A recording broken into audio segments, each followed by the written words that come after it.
Assalamu alaikum урматтуу көкбөрү көрмандары. Сиздер менен кайрадан Only Top каналы. Көкбөрү аламында кече кээ-бир көрмандарды таң калтырган жаңылыктар болду. Эң негизгиси Алатоодо Аскат Аскаров чапкан көк мончок аргымагы Сары Өзөнгө өттү. Ал менен улай Алатоо командасы таркайбы деген дагы жаңылыктар чыкты.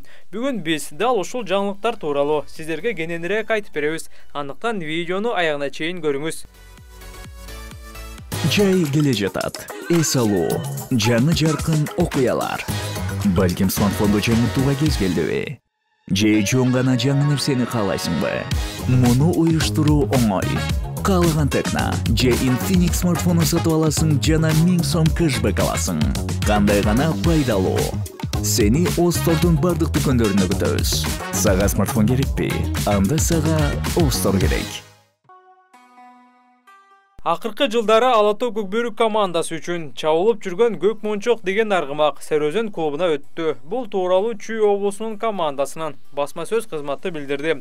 Ооба достор, көк мончок биздин сарайга келди. Бул ат президенттин кубогу мелдешинде ойнобойт. Бирок кийинки жылы Аскат Аскаров Сары Өзөнгө келет деген үмүт бар. Ошону алдын алып, атты сатып алып койдук. Буйруса 31 августка командага башка аттар алынып жатат. Түгүл кийинки жылга Элеманга дагы ат даярдап жатабыз. Көрмандар буйруса баары жакшы болот деп жазылат маалыматта. Белгиге кетсек, Алатоо командасында көк мончокту Аскат Аскаров ойнотуп келген. Аскат менен көк мончоктун тандеми былтыркы жылы мыкты болуп, Чүй облусунун курамында дагы ойношкон. Быйылкы сезондун башында Аскаров клуб менен келишим болгондуктан Сары Өзөнгө бара албай калганын айткан. Эрежеге ылайык трансфердик терезе сезон бүткөндөн кийин гана ачылат. Мындан улам Аскат Аскаров 2023 жылы көк мончок менен бирге Сары Өзөндүн намысын коргошу дээрлик белгилүү болуп калды. Ал эми Элеман Нурболот уулу жаракатынан улам бул сезондо оюндарга чыга элек. Былтыр Элеман ынтымактын катарында чабуулда оюн көрсөткөнүн баарыбыз жакшы билебиз.